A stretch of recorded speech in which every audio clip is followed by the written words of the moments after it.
longer than the average amount of time that the days in the market shows, or whether it's a time period that you're baffled at, your client is bombarding you about, or whatever it may be. In different market times, languishing listings can be 60 days, or it could be 240 days. It could be, it could be any kinds of things. And we've seen things when houses have gone under contract lately, when it's like the first 21 to 30 days, or if they don't go under contract in the first 21 to 30 days, it tends to be 90 or 120 or whatever else. So if you're getting in between that 20 to 30 day time period, sometimes we're all starting to get a little nervous. What do I need to do to sell this? Why isn't it sold yet? So we're going to talk today about what you can do to kind of revive that listing. And when we do that, a lot of the things that we're talking about can be used to think about when you set the listing up in the first place. So that maybe you don't ever, because I'm really big about overcoming objections before they ever become an objection. So if you can set your listing to have it give it a higher degree of likelihood that it's going to sell, then you can take care of that worry, that stress off of you and everything else.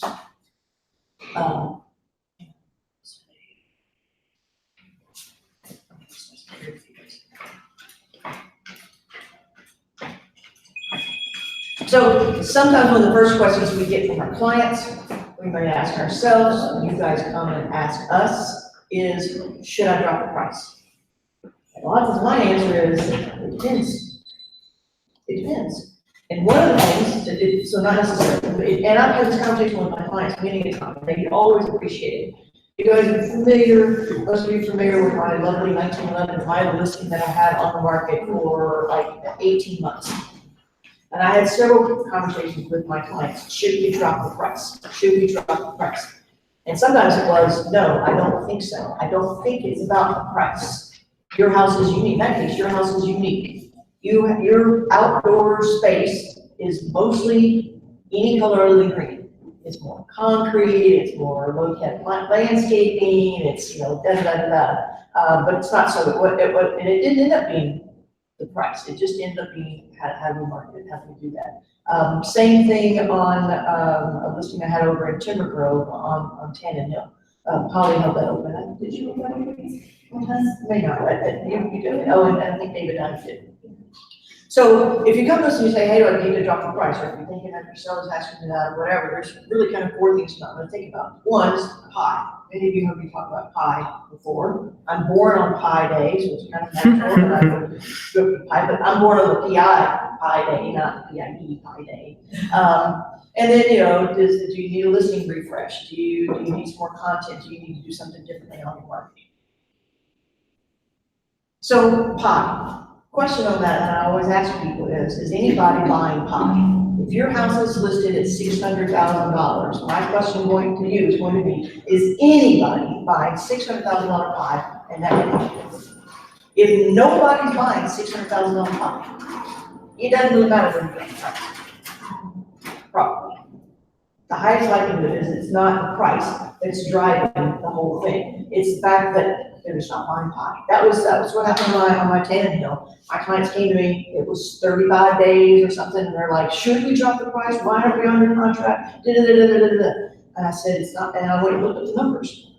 And I went and did a search from when I put their house on the market to the day that we discussed it. And I looked at it and I said, in the, this price range of 575 to 625, let's say their house price is 600. In that price range, not one single house in Timber Grove has gone under contract in the time period that we listed your house. Not one. So your buyers aren't buying something else. They're not looking at your house and then choosing something else. They're not buying anything. Now, why?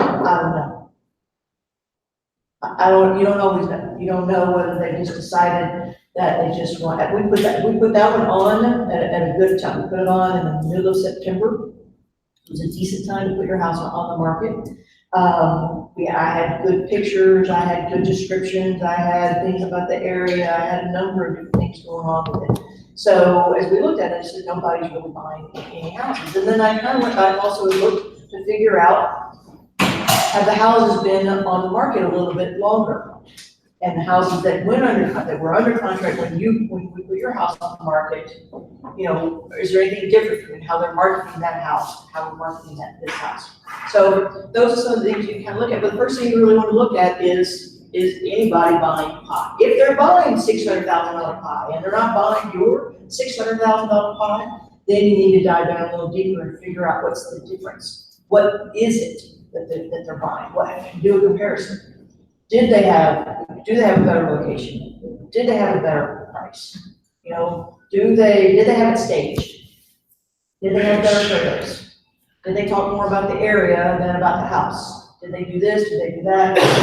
Kind of just lay it out, just take a look at it. And that was part of the scenario that I did with DeMilo over and over again, as I talked to him. Here's the houses that have gone under contract. Did the same thing when I had 1343 Alston. My client kept coming and saying, hey, why haven't we sold the house? Why haven't we sold the house? Why haven't we sold the house? And I said, houses that are going under contract in your price range are either new construction or they have a pool. In the particular case of that, those are the two common denominators. She's not new construction, only one single thing she could do to make that house built around the turn of the century become new construction. And there wasn't anywhere near enough size in her backyard so that somebody could say, I could put a pool in. So those buyers weren't necessarily her buyers. But that's a tough conversation with somebody. You just have to tell them, it's that whole thing, it's not you. It's not you, it's them. They don't want what you have. If you're the most attractive, dark-headed, blue-eyed goddess anybody's ever met, if that's not what somebody else is looking for, it really doesn't matter. If they only go for blondes, they've never dated anybody other than a blonde, you're probably not in the game. You're probably not in the game. So sometimes that's the thing they need to hear. Sometimes they don't necessarily need to hear what can we do. They need to hear what it's okay. We haven't missed anything. So you have to look, so the answer, the thing is, are buyers buying pie? If the answer is no, then you just gotta be patient and you gotta prepare for whenever those buyers do come to the market, maybe what you can do to kind of attract them in there. If yes, we kind of talk about what flavor are they fancy and what can you do to maybe slant yours over towards the way that they're talking about it. So that's one of the first things you can look at. And then you really got to think about what works and what doesn't work. What have you been doing? And so I have this interesting kind of, when I do this little test in my brain, I get like 49-51%. It says I can be very creative and I can be very analytical, very logical. And I blend those together as a realtor. I can be very creative in my when I write out my descriptions and I try to figure out how to market and whatever else, but I also want to know what works. So I go look at the numbers. I go look when I have it on HAR, I go look at the stats on there to see it. When I first put it on the market, probably got a pretty high amount of click-through, views, and then when I did an open house, did I get more of that activity? Did I get less of that activity? What kinds of things, what have I done? And when I go take that back and look at the time period, did that increase activity? Did it not increase activity? And then I also look at, open houses. When I do an open house, do I get anybody to come to the open house? How did I promote the open house? Did I just stick a sign in the yard? Did I just post it on MLS? Did I just put out some arrow signs? Did I include some balloons? Did I not? Did I get there early? Did I get there late? What did I do? What did I have at the open house? So one, did I generate any traffic coming to the open house in the first place? Because if you didn't, then you probably need to do something different. If you did, and you haven't gotten one single thing more from it, then you might want to think, what did I have there? What was I able to talk to them about? What kind of conversations did we have? What kind of feedback did I get? Are you doing any kind of social media or other kinds of advertising? If you don't want to spend $30 or $40 or so on a Facebook ad, kind of understand that, but it doesn't mean you can't do anything. You can still promote these listings, you can still promote the activities, you can still promote your open houses and spend next to nothing. So anybody want to look, can you do one, can you do the other one? You mentioned paid advertising on Facebook. Have you ever found a sweet spot about how much you're spending? Because Yeah, $5 or $10 gets a little bit of traffic. $5 or $10 is a little bit, but usually not very much. You gotta spend somewhere between 30 and 50. Okay. You can spend more than 50, but I have found that somewhere between, would you concur with that? Mm-hmm. You gotta spend somewhere between 30 and 50. And 30 is decent, 40 is usually a little better, 50's have a little bit of a bump. When I promote my open houses or just my listings on Facebook ads and spend somewhere between 30 and 50, I almost always get an increase in my showings. I almost always get a greater number of people at my open houses. And my average reach, and I connect now at notes, so I talk to my clients about this, my average reach when I do those Facebook ads is somewhere between 15 to 1,800. But like when I promoted my new listing at 1823 Latexo, it came on the market on a Thursday, we went to the open house on a Sunday, I got over 3,600 or so in the reach. When I promoted the 1405 West 26, which had been on the market for almost a year, and I spent about the same amount of thing, I also got more about 2,500. And those are some of the numbers I talk to my clients about. I'm like, look, I ran this ad, we got this, and my average reach is this when I run these ads. We got this on that, we got this number of people that reached it, we got this number of people that clicked on it. I send that to my clients, and they come back to me and they go, I don't know what this means, but you seem to be really excited about it. So I'm glad, I'm glad you did. Yes. I have a quick question. So, like, how deep do you dig into the analytics? Like, do you just think, okay, well, I got this many years, so it must be a combination of these things I did, or do you look at, or do you ask them, hey, did you see it on Facebook? Did you see it on the car? Or how?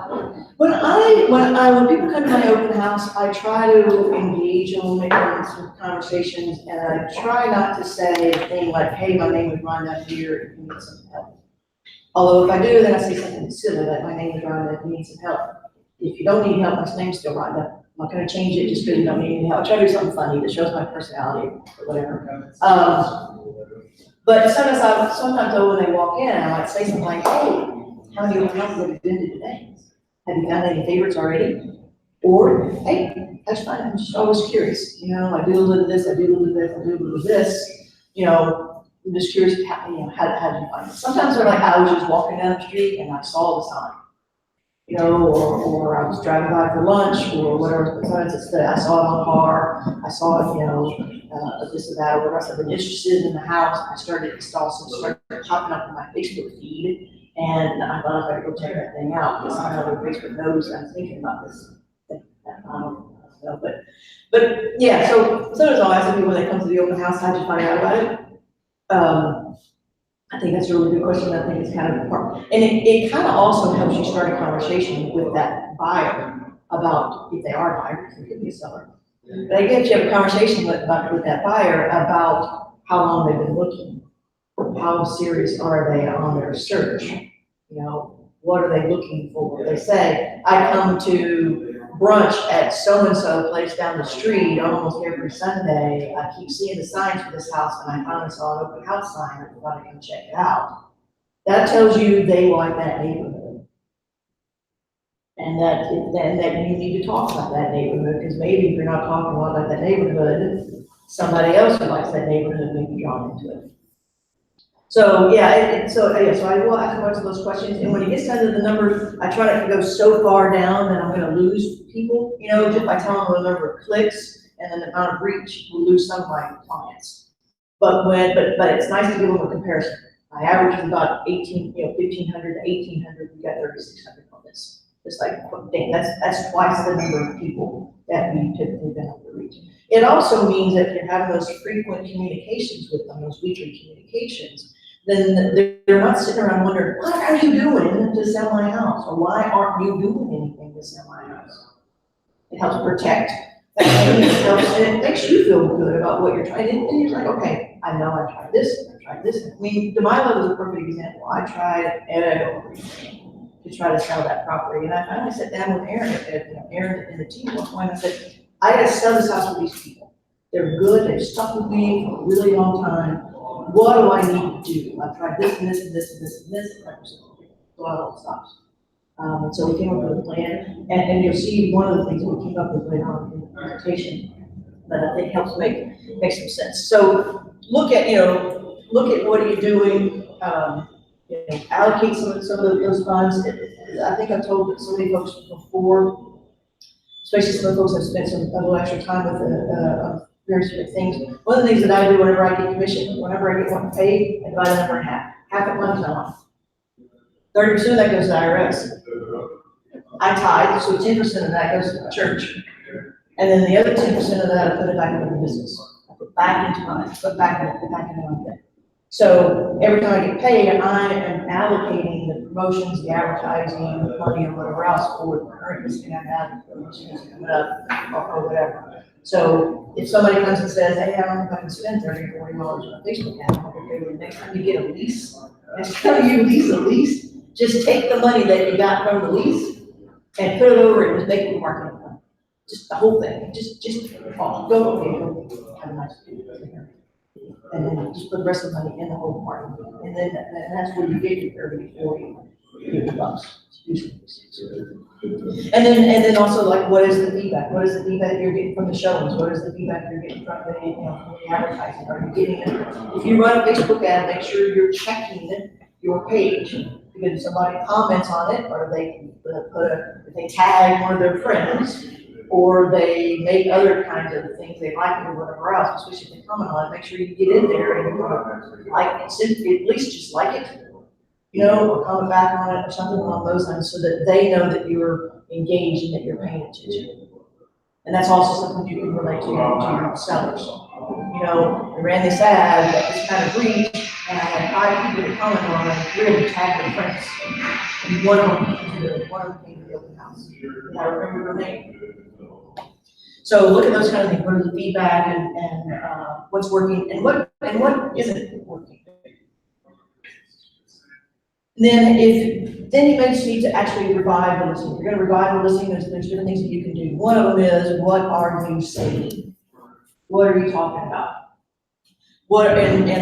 And basically when we say what are you saying, it's not only what words and descriptions that you put in there, but what are you saying in the pictures? What are you saying with the visuals? People are so visual these days that if you don't so when we sat down with a strategy session with Catherine, we looked at one of her listings, and the first thing Erin said to the council, the first thing we said was that we don't really like our first picture. It's really not ravenous.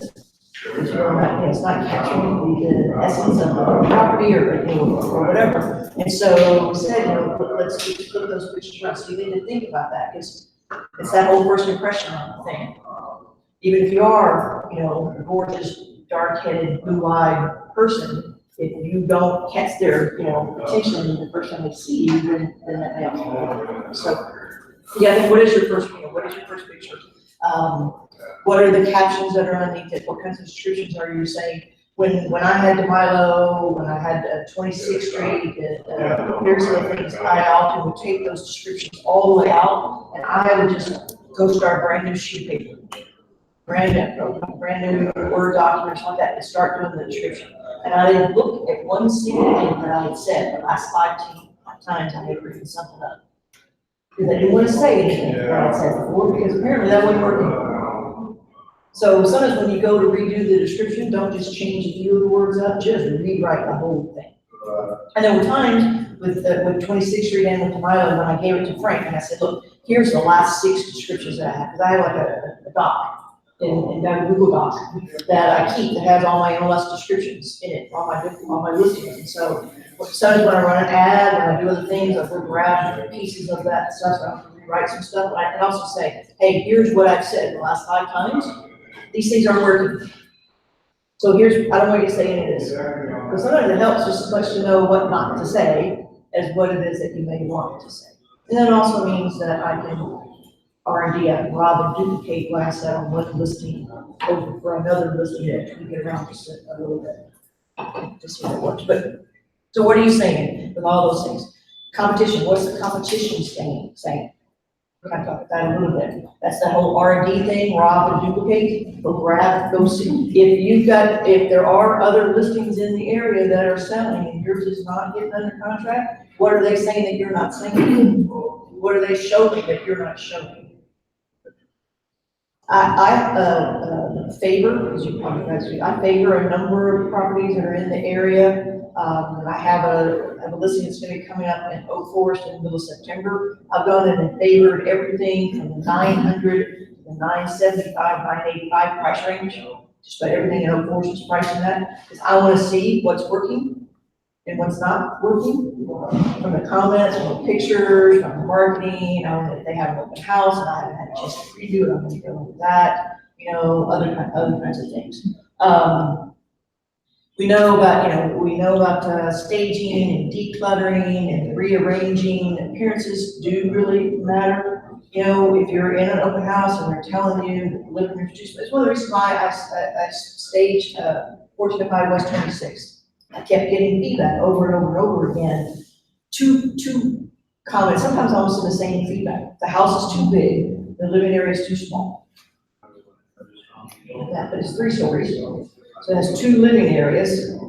And essentially what they were saying, I could see where they were thinking about it. When you come to that living area, if there's no furniture in there, it could look small. So I said, okay, I need to stage it. It's a little note, you can get nice size sofa, 2 chairs, another sitting area, bar stools, and a dining room table, all in this space. So the room looks a lot bigger now because of that. But also maybe, sometimes I'll come and say, like, take this piece of furniture out of this room, let's put it in this room, let's take this piece of furniture like this out of here. Sometimes the furniture is not so much what's in the house, but where it is in the house. And can you put it in another room, or something. And then also in the rearrange it, when you do revive the listing, if you revise the photos, if you take new photos, which I think is often a great thing to do, there's just a few of them, put the new ones in the front. And when you switch things around, switch around the order of the picture, when you change the description, change the order of the pictures. The first picture is no longer the first picture. Because somebody sees it, they're like, oh yeah, I've seen this house before. All the work you did to rewrite it, they didn't learn anything to teach you. And teamwork. Is your seller on the same page? Is your seller keeping the house clean? Does it smell funny?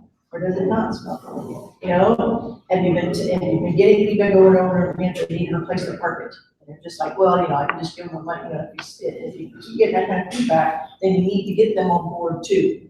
And so that's what I do on that is write up. It's like, hey, I'm gonna do this and this and this and this and this. I need you to do this.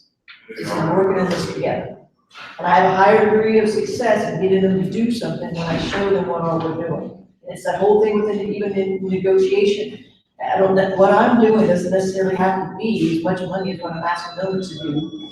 It just has to show what I'm doing. I'm telling my brother Facebook ad, how much it's they have no idea we're not spending $30 or $40.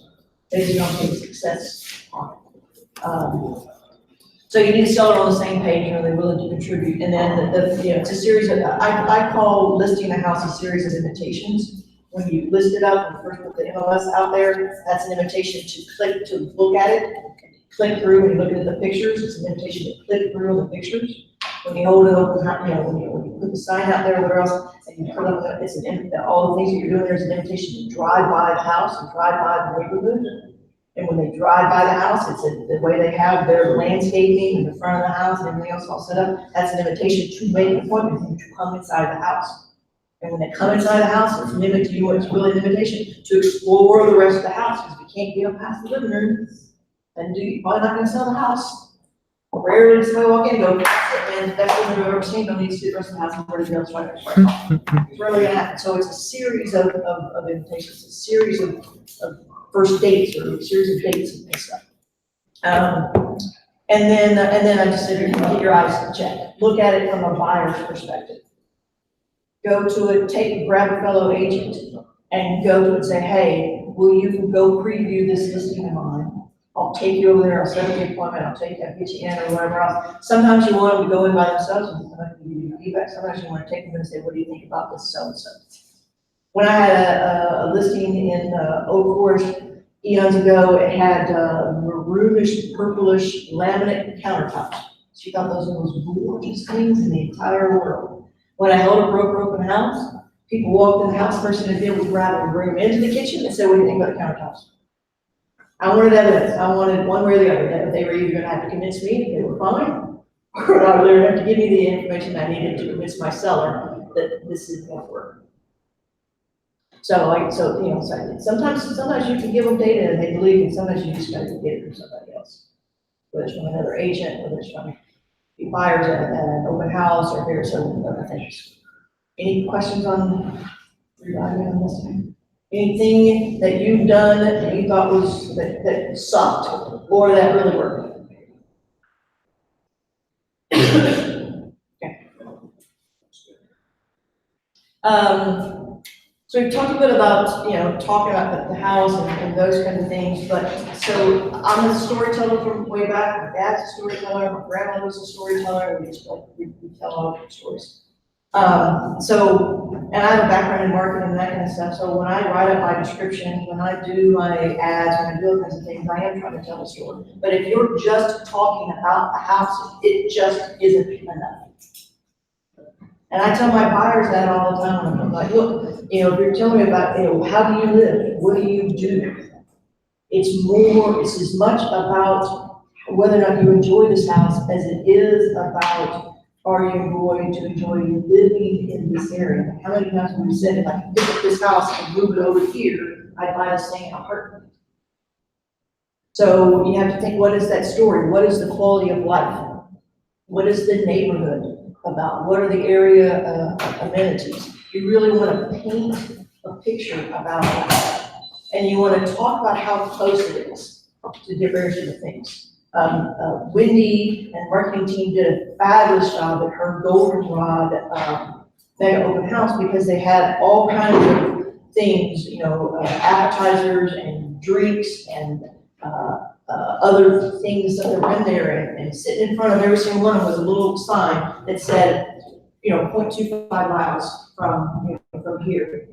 This was 8 blocks from here, 6 blocks from here, had the name of the restaurant, the name of the place, or whatever, and it just talked about how, what you could do to get there. And so they have to be like the number of blocks, the number of hours, not the hours, not hours, the number of blocks, the number of minutes, that kind of stuff to actually get there. 6 hours from New Orleans. 6 8 hours. You're on the right Hey, side. Yes. I know that, I noticed that there's lots of maps that show a lot of things. It's not a bad thing to scan that and put that in the. Yes. It shows, items of interest, restaurants, whatever. So Michael Silva, who lives in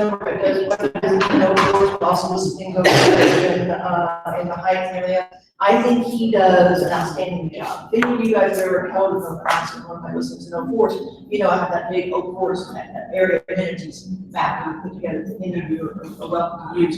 I initially got the idea from this map on Michael Silva.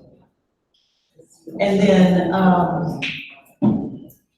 he shows, so some time ago, they went from 32 pictures to 50 pictures. 50 pictures is a lot. But there are a number of photographers, TP Images, for example, will tell you sometimes the size of your house is so big, so small, I can't take 50 pictures.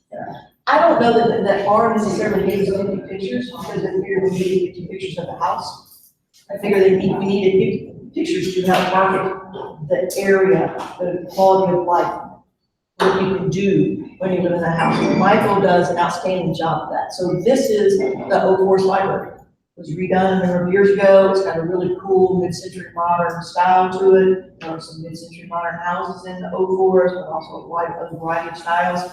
It's right close to Oak Forest Elementary. He also does a really good job of writing up exactly what this is, what that means to you, what you can do. He's kind of telling you the quality of life and stuff. And then he has pictures of, this is one of the centers here on, it's at Ella, right close to 34th, close to Gatlin's barbecue, which got sweet cup gelato, and other things in there. You also, yes, you have a picture of a new development over on the corner of 34th and Ella, which has the Les Baguettes, and a number of other things in it.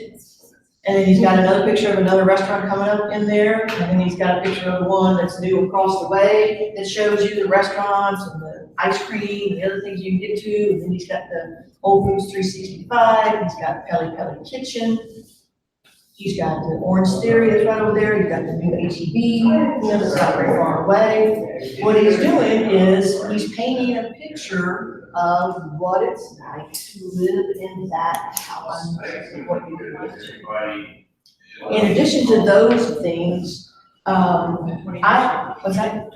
20 years on the trio. What I did on 1911 Milo, since it didn't have a lot of green space, was I had a lot of pictures of TC Jester Park. I had the TC Jester Dog Park. People said, oh, well, we have dogs. I'm like, well, we don't have dogs. Like, oh, we have big dogs. I'm like, well, they have a poodle, standard poodle, and a corgi. So, I guess 2 dogs that still need exercise. So I showed them pictures of the dog park, I showed them pictures of the disc golf course over at TC Jester Park. I showed pictures of the bike trail, and then I showed pictures of where the bike trail went to. Then I talked about some of those things. What you could do is like you could jump on that bike and be at Onion Creek in 35 minutes. Did you have a professional, did you ever go out and take pictures of it? Like I robbed and duplicated those too. I went onto Google and searched for those. I will use pictures that I find as long as they are not associated with another listing. If you find one that says par.com on the thing, oh, you can't have it. What I have on my list of things to do now is actually hire, whether it's TK Images or somebody else, to go out and take photo and get like basically, stock photos. Yeah. Stock photos of those areas. I want to take pictures like what Mike has done here. I want to take pictures of the hiking bike trail. I want to take pictures of various.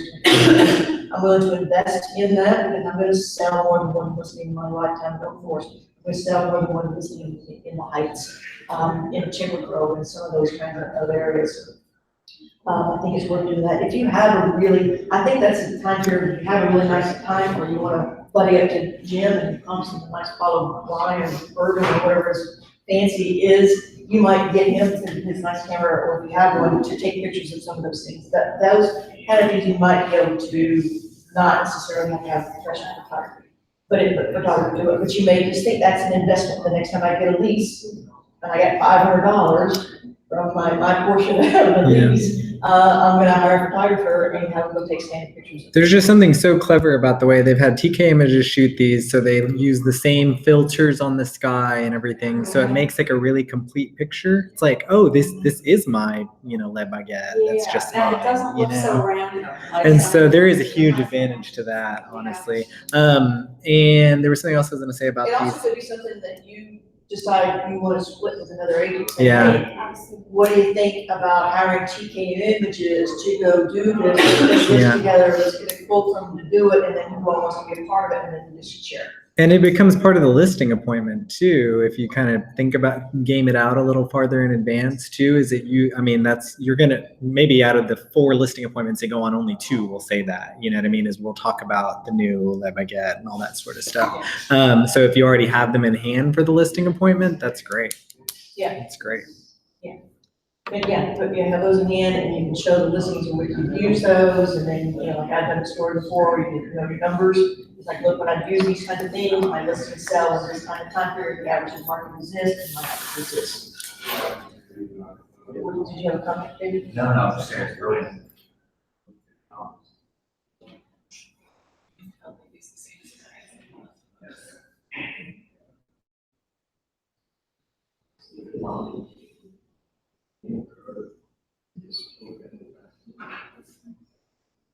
And then also, we kind of got into this a little bit, but this is one of the things that we did with Milo, and I think had quite a bit of success. And that is, we sat down and we thought about who's the ideal buyer for this house. In Milo, it was somebody who probably worked like crazy. or who love to play, shoot golf, on Saturdays, we'll play golf on Saturdays, or, Sundays, or a variety of other, bike ride, or other, so they didn't do a ton, they didn't do a ton of, they may not have done a ton of things in-house, but did you want to have to, the way I kind of worded it was, you don't have to spend all the weekend doing the yard work. You could, if you've got low maintenance on this stuff, you could spend a great amount of time just, entertaining, and that was one of the things my clients did, they were like, oh, we entertain a lot, like my clients entertain 50 to 100 people in their house 3 or 4 times a year. And they love the way the flow of the space is from the outdoor to the indoor, and I had them send me some pictures of some of their parties with the mariachi band in their living room, and stuff to show how you can do those kind of things. But picture, who's the ideal buyer? What kind of occupation do they have? What kind of, you got your, I called it you got your shuns. Many years ago, and somebody would tell me, it's like, I'm not dating anybody else again unless they have their full shuns in place. They gotta have an occupation, they have their own transportation, they gotta have their own accommodation. They gotta be making money. That's the occupation, that's the occupation, that's it. So you wanna think about your sons, when you think about your buyers. What kind of occupation might they have? What kind of transportation are they into? What kind of recreation do they enjoy?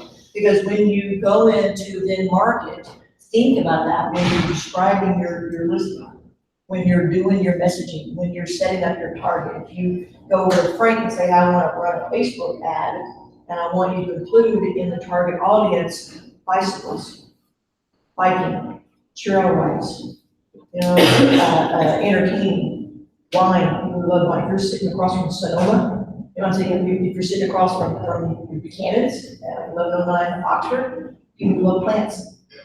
Plants in part of your target audience. So you may think, if you think about who the ideal buyer is, and don't make it exclusive that you can't, do to make who's the ideal buyer for this, that can help you target it when you're writing it, when you're describing it, when you're talking, when people come into the house. You might say, did you bike over here? We're like, well, no. Well, the bike trail is just, the next block over. So you could. One of the things that I did with DeMilo, when I did a series of photography things, we were doing evening photos, and I lived just down the street, so I rode my bike over there. And one of the things I had Mike Wilcox's team do was take a picture with my bike on the front porch of that house. And I used it suddenly, and some of the advertising talked about the bike trails are just 2 blocks away. And then, I reinforce it with the bikes on the front porch.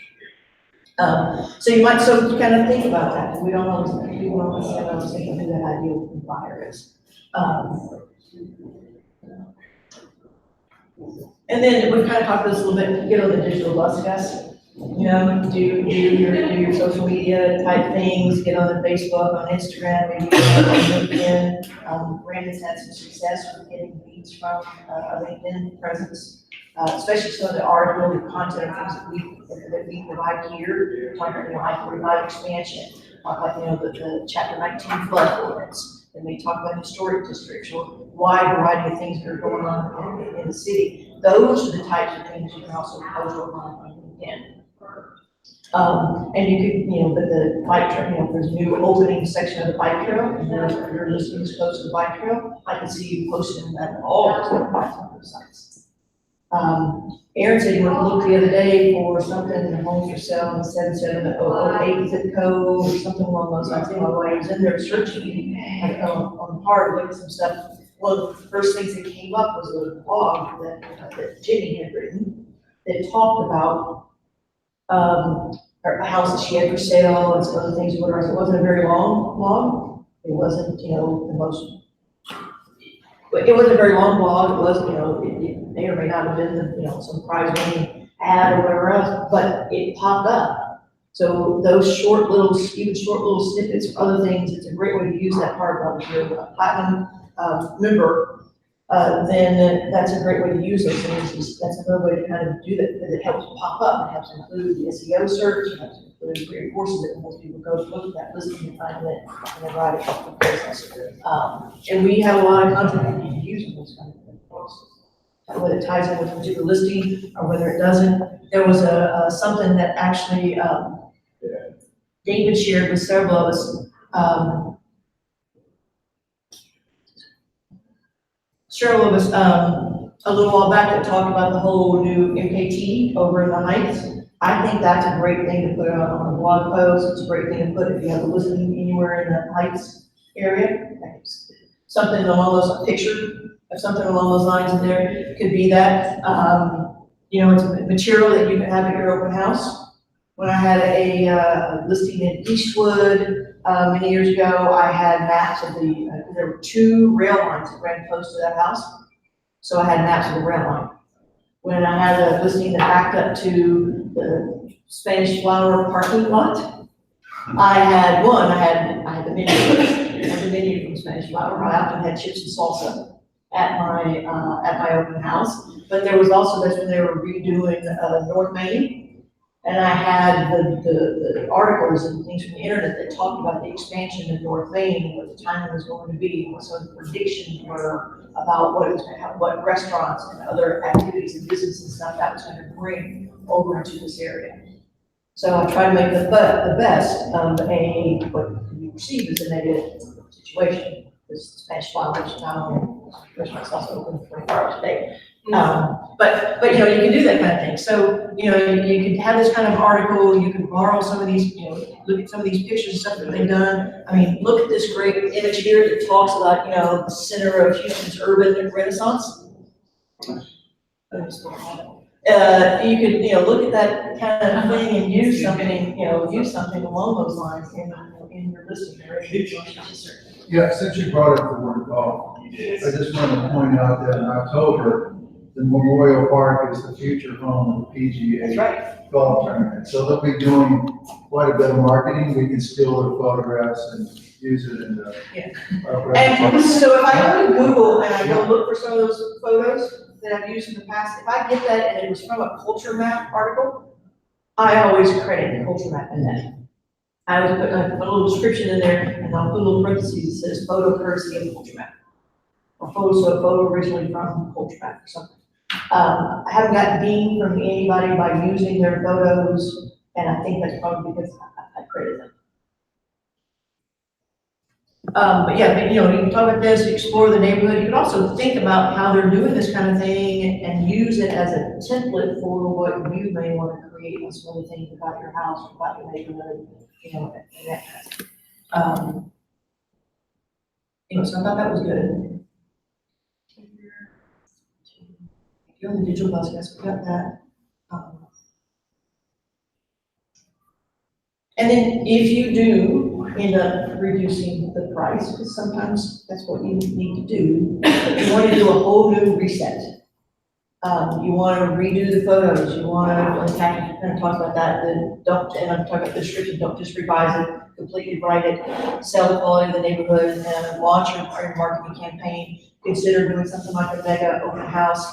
Wendy did a fabulous one at Goldenrod, you know, that incorporated, you know, she had a wide range of people that she invited to, so it wasn't just a broker open house, it wasn't just a public open house, it was kind of a combination. She got people in there from the neighborhood, she got artists in there, she got realtors, she got just a wide range of people that came in through the open house. We kind of talked about the little cards that she did, you know, that kind of showed that quality of life, what you could do from there, and how quickly you could get to those different kinds of places. So it was a great job of giving people a flavor, not only of the house, but what it was like to live there. Tom Ferry is a big proponent of the mega open house. His kind of thing is maybe instead of doing an open house every single weekend, maybe do like a really mega one once a month or something along those lines. And when I say mega, you can do anything from, you know, small, I've done a small scale, when I did 30th Street, you can see on 26th, where I got cheese from the Houston Dairy Maids and beers from some of the local craft beer places that weren't very far away from my listing. I got, you know, waters and nuts and some other things from the local ATV and some other stuff. And then I did Instagram posts, you know, with those things. I tagged, you know, 8th Wonder and Eureka Heights and ATV Heights and Houston Dairy Maids or whatever. A lot of times those people commented on what I had done. it said, thanks so much for the support, we love seeing this, whatever. But it also kind of helps people give that quality off. That's a small little thing that you can do, but you could go bigger. Do you want to give out, Abby had a local, kid in Oak Forest that sells ice cream. And so she got him to come hold this little ice cream stand or whatever it was outside of her open house and promoted that as a listing, open house and listing number 4427. She'll share that with y'all too. If anybody's interested in doing that, she'll share the It was contact $125 information. or something Something like that, along yeah. those lines, so not excessive expense or anything else. So you could go full blown, wide, huge, mega open house like Wendy did, you could do something on a smaller scale, but it's something different than just your typical kind of thing. And if you got somebody that's going to Eureka Heights, and all of a sudden, they follow them on Facebook or Instagram or whatever, then all of a sudden that thing pops up, like, I swear check out that house, and it's just right down the street. Wouldn't that be so cool if we could just walk to Eureka Heights from our house?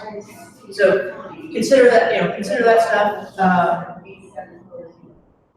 That's really about it. Well, I'll share this presentation with you guys. I included some resources and stuff in there, some links in there. One of them is to find ways to revive a scale listing without reducing the price. I got that from Inland, another that's got a scale listing, try these 9 tips. These two are not the same. Even though they're both from Inland, they're two different articles, two different stories. And then Tom Ferry actually is a video of one of my houses outside. One of my listings outside. Anything you could think of that you talked about the other day or that you thought that we missed? Think about that while I answer Jay's question. Okay, I will. Yes, sir. Yes, ma'am. Sorry, it wasn't a question, but I thought that we were gonna go over some stale listings. I thought we were gonna troubleshoot some stale listings. It's gonna happen. Oh, it is? Oh, okay. So. Rhonda sounded like she was winding up. I was looking at the time, but you're absolutely right. So. This is the part I wanted. Oh. Well, so the kind of what as I was thinking about that, and I got a few examples, but not a ton of them. So part of what I was thinking is to give you the tips of the things that you should look for when you're looking at your own newly redone, a rebooted listing. Yeah, Erin and I have these requests for and have these meetings maybe at least once a week or so with agents, and sometimes what we did with Catherine, we brought Catherine and Robert Zahn in together because they both make requests around the same time period and they had listings in the same area. Oh, yeah, That were pretty military similar. yeah. And so we figured, what we said to Catherine made it applicable to Robert and vice versa, and they too also may have some ideas that can help each other. And so part of what also drove this was we find we're having the same conversations with people over and over and over again, so we figured it would be beneficial. But one of the things that we did here on Lacey was we took a look at it, and I think, was it this photo? Was I this- had that one first for a Yeah. while, but So- then the Yeah, so when we initially had the meeting with Catherine, we pulled up this listing, and one of the things we said was, Aaron and I said, really like that picture. Doesn't really showcase the house and we started talking about the things that a seller could do. Could a seller trim some of these bushes so you can see kind of this area a little bit better? Is there another shot in the front of the house? Should we get a different shot? Have some other photos and stuff done. We went through the photos and we looked at some of these shots, like, okay, the photographer probably didn't do the best job in the world of What is that? shooting at that patio. a tiny balcony. Tiny balcony, yeah. And so when you think about who's the ideal buyer, when you think about whether this is the best area of entities, or think about the neighborhood I want, or whatever, you can also, that's what a house is on. That's right.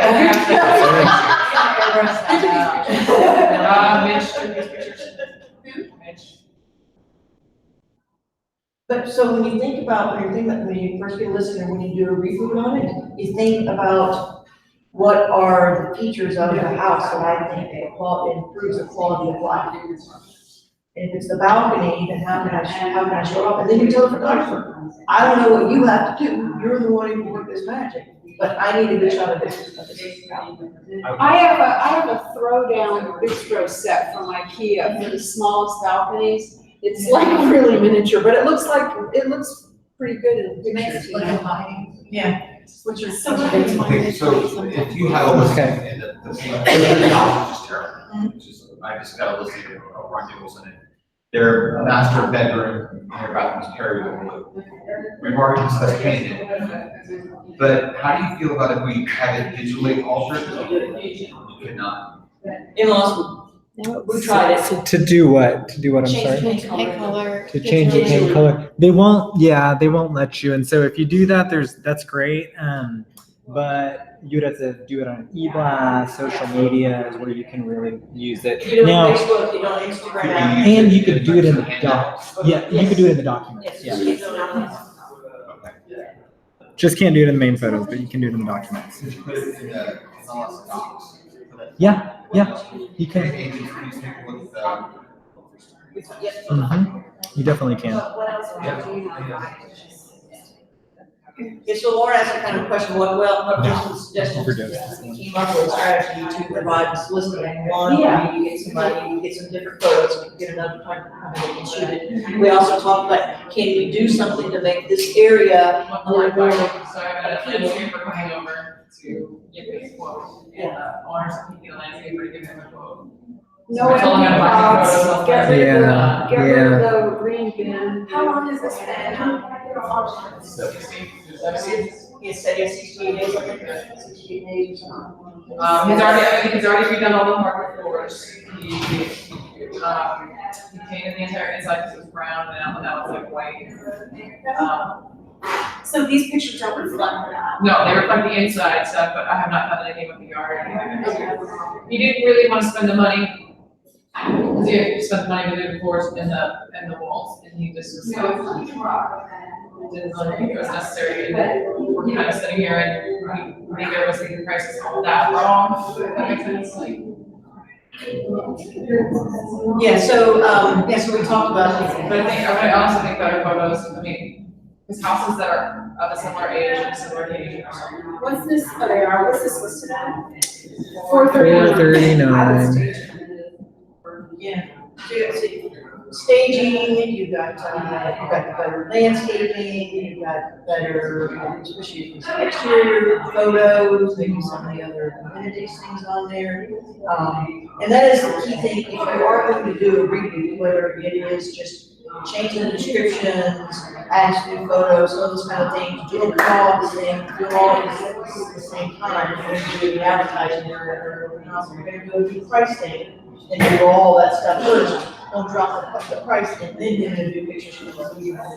I think for landscaping, you just need somebody to come in and trim up the bushes. This is like a under $50 service.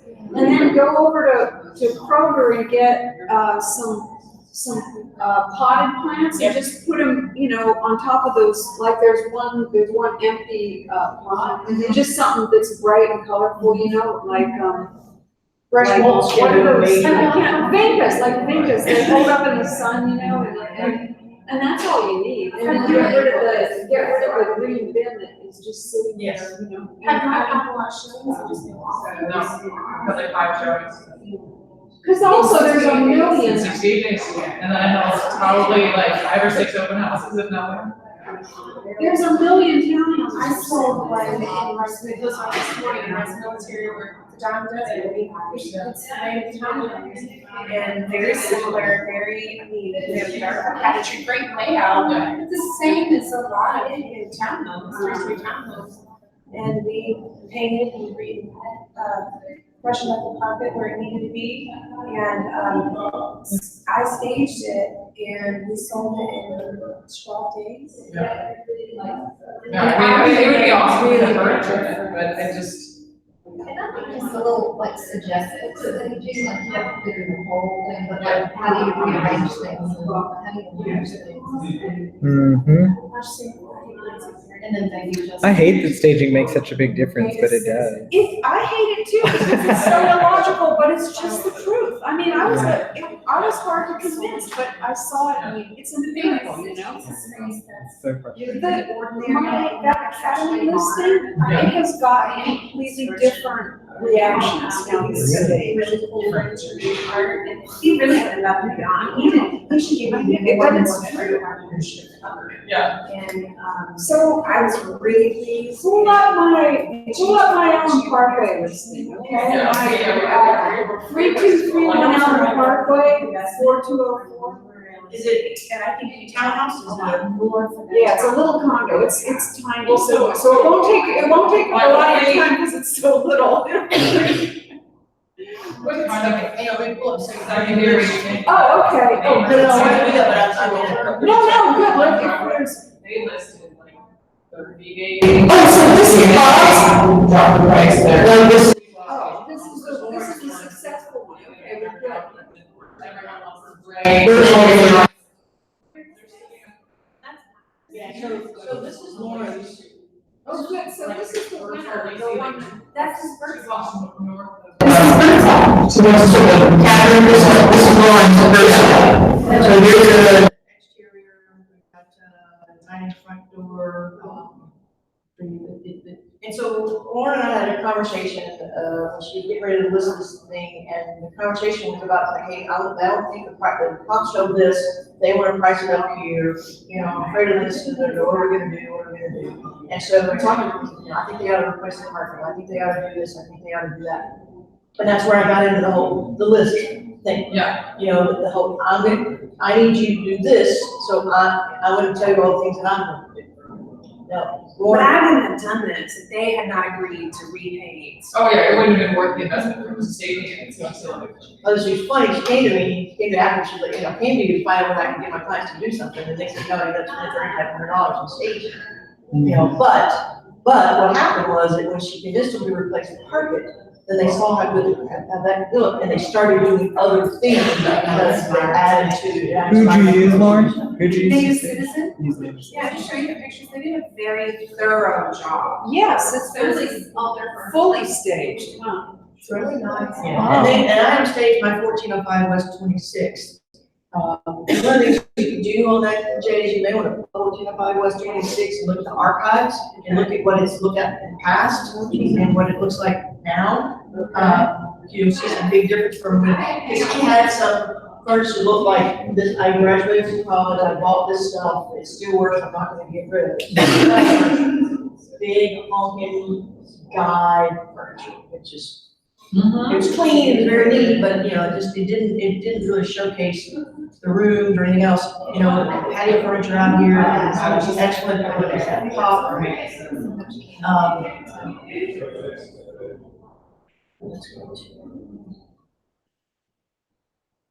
We listed it at, it says 417 there, we sold it at 417, we listed it at 422. What do you, Allen Parkway? The cat. Yeah, Oh, wait, 3231. Alan, Yeah. So like, Yeah, well, I mean, yeah, but Academy's still like, we're gonna end up renting it, we're signing a lease tomorrow, I think, but. Jay said 3231? Yeah, that's and then it's unit 4202. There's a bunch of units for sale, that's why it's a kind of a good example, because mine is languishing, and it really has the most upgrades, but where is it? at the Riata, you know the Riata on Elm Parkway? Which is right across the street from the park, and now. You'll need to reconnect to the screen share on the, Say again? you'll need to reconnect to the screen share. That's really. I have a question for you. If you've got a listing, and you've got one piece of furniture in the house that's so incredibly awful, do you think you can throw the entire listing off or just one price? What, like a chair that has cat scratches on it? It's a very 80s Miami Vice looking tall table with like a print of New York City skyline and a photograph on top of it. They love it, but it's the only thing in this room. And it just kind of left it in this room by itself. Y'all like a situation like that where it's just a We'll walk fit in the closet, we'll fit in the garage. Can you hide it in the garage? Will it fit in the closet? No. Won't fit. I mean, I've heard Bill say that he's just straightforward. It's expanding. Bars like too. I just asked him to put it in the garage and just be like, I'm sorry. I've heard Oh, no, Jay, I think you did a great job of bringing key things here. You talked about how it's a well-run, securely gated thing. You talked about some of those amenities and stuff in there. Just a few minutes walk. You may want to take the word walk out. I don't know if you can say, it may not be, those with disabilities, yeah. But what you may just put in there, You know, Rhonda, you might put, within 5 minutes of Bayou Park or something. I'm really empathetic to the walk thing, except if everybody else says walk, I found that not saying walk is like having my hands tied behind my back, you know? Then Because you know what everybody I else do? is still on a You know what I do? walk. I would say leave the walk in unless somebody Yeah, because I needs mean, you to. I really get that, and I want to be, you know, like Yes. inclusive, but when everybody else is touting walkable, and we're saying, you know, whatever we're not saying, I don't know, it's kind of. Yeah, so you listed a number of things here, I think that's great. You talk about corner on Prince Creator business in 17 minutes, it's a 6-minute drive downtown, I think that's really good.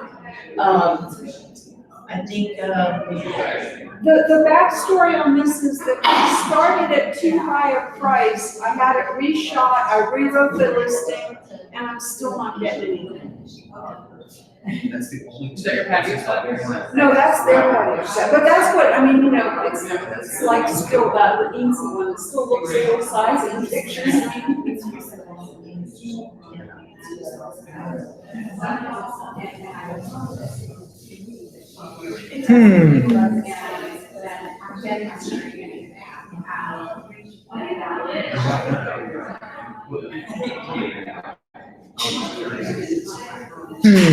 So but that's the opening shot now, and I have like 5 different opening shots, so I'm running out of them. the other thing you may want to think about, because you've got 25 shots, you have 25 left, I don't think you need this many, but you want to think about showing, maybe showing Buffalo Bayou Park, the Whole Foods, the bat colony. So, things yeah, that you so can walk. there's always been at least 2 other 1-bedrooms for sale, and the other ones are getting chosen. Why? Because they're a lower price. Now we're in the lower price range, but that's where I really messed up. And did they show any kind of area amenities or neighborhood things? No, not really, I mean, Okay, so I'd show the neighborhood stuff. Thank you. I would, and maybe we show, maybe even do a nice thing of a map thing that just shows like Allen Parkway, and then maybe has an arrow that goes out, Medical Yeah. Center 17 minutes, downtown 6 minutes. But maybe also get some shots of the Freedom Fest or the other festivals and things that they have going on there along Parkway, along Buffalo Bayou to show, whether it's what's for Our car parade. yeah. Oh, yeah, our park, I'm absolutely our park. surprised that the Riata isn't selling better generally, but mine, I mean, the ones that have sold have had shitty pictures. Yeah. They've had like no captions, but they've just been cheaper. You might put up a floor. Oh, yeah, I do have a floor. Yeah. I need to put that up, yeah. Yes, I know. I used to have it when I had it listed before for rent. When I had it listed before for rent, there was like a fisticuffs on the landing, so many people wanted to rent it. Yeah. And I can't sell it to anybody, I mean, nobody's. And it's we can do the exact same thing at Canadian Walk, but sometimes I say with stuff like this, it's more or less a commodity. Like these units, some of them have the same floor plan. Oh, definitely, yeah, like that. And so you sell it like the inside salesperson did. instruction. So see if you can get your hands on the old teacher's list or something. Oh, yeah, like as if, Yeah, even go to some Okay. of the other listings and see if anybody has one, you know, and you can just sort of assume, you know, or you just make your own ones, you just name it, put that, you know, in the Yeah. images, put it in the documents, and just sell it like it's new, like it's a new Yeah. program, you know? yeah, Look okay, at each that's one. good, cause I do have a form, and I should. And then upgrades if they're done too. which is even better. Oh, yeah, well, the upgrades, they completely gutted it, I mean. Oh, really? Oh, yeah, it's completely, like the other ones, there's still ones that have, that awful white laminate trimmed in wood cabinets, you know, like made out of pressed oak, you know what I mean? Like, yeah, they're really. Did are there any pictures from what it looked like before? No, I mean, I do, but it was a foreclosure Yeah, we're just. several years ago, that, I think that'd be too scary. Well, no, I was just saying like before and after. Yeah, I know, but I mean, the before was pretty grand. When Thomas did one for me on 1911 Milo, we had a thing, I had like the before picture and then the current one. So they weren't really all that big, but it kind of showed how, when it had gone through. Yeah, well, I like those transformation pictures as long as they don't look too. You know, but I really do like that idea. Yeah, so I think doing the reconstruction thing, but I do a lot of things, you know, just so it really the quality of life, what you can get, what you can do. And then I would just start doing some advertising. Yeah. I would just start doing some Facebook ads and some other stuff. The Google ads are still kind of expensive. But I think, I mean, literally, seriously, every time I do the Facebook ads on, We said 150? on my listings, 150 copies we need? Okay. I keep my children. I could be sitting out there and I'm gonna show it in 3 weeks. And spend $40 on an ad, not even doing an open house.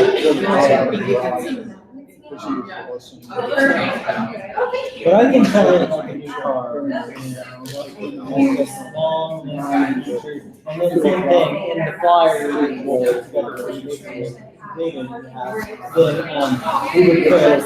because we can say, ramp, walk, drive, Because my next door neighbor is Google data or whatever, so we can say that sort of stuff. just so we can.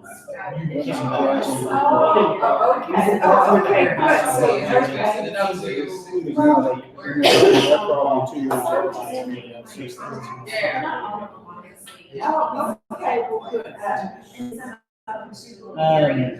So that would probably be my strategy here, is just so. Well, no, I mean, she's the most active at 6:30. Totally obvious, like that. So she is, About it, I think that's probably what's missing, is just. yeah, so.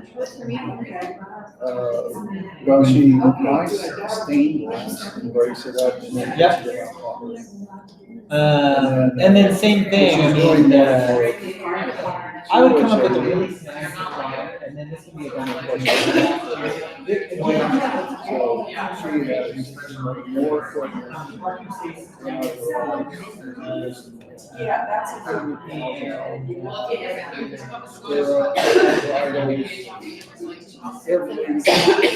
So she's making a reasonable food. You know, they were riding together when they were 6 years old. So she's making a reasonable. And she makes It's a store where everybody has to move up, and that's where the water flows, and you can still get in and out. So she tries to stay as active as she can. At least. And it was, because it was really ahead of its time, which is a kind You know, of. she's Now it's really, people really care. People really care about it. Okay. Yeah, that's been, that was. Did you ever do yoga? You can see 5 days ago. I see. I love I the, see. it's so good for the mental health. Okay, I like that plan. Okay. I like that plan. I am not. Wait, I had asked you, are you, no, I was just gonna ask about about the description for, release.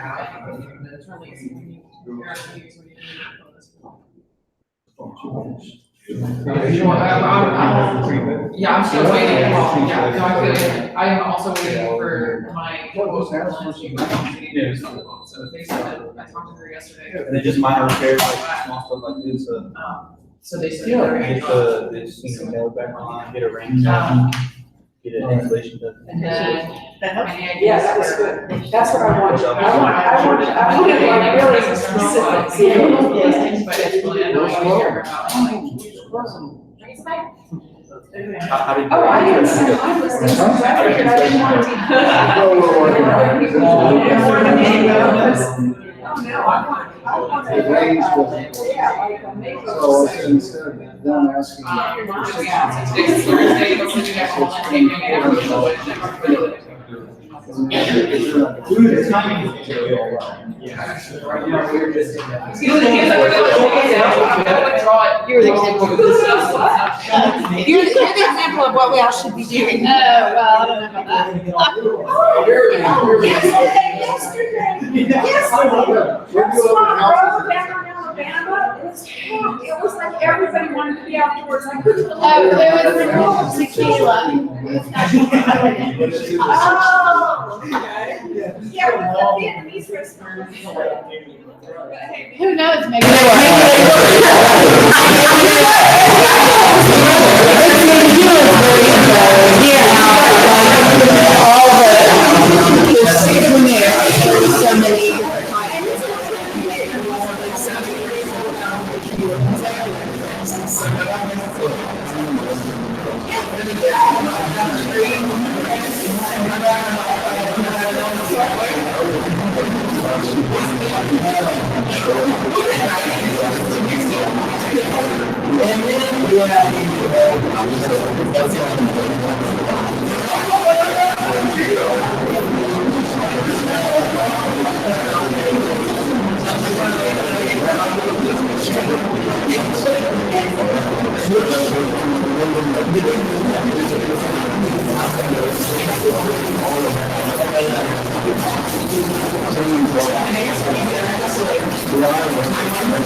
Yeah.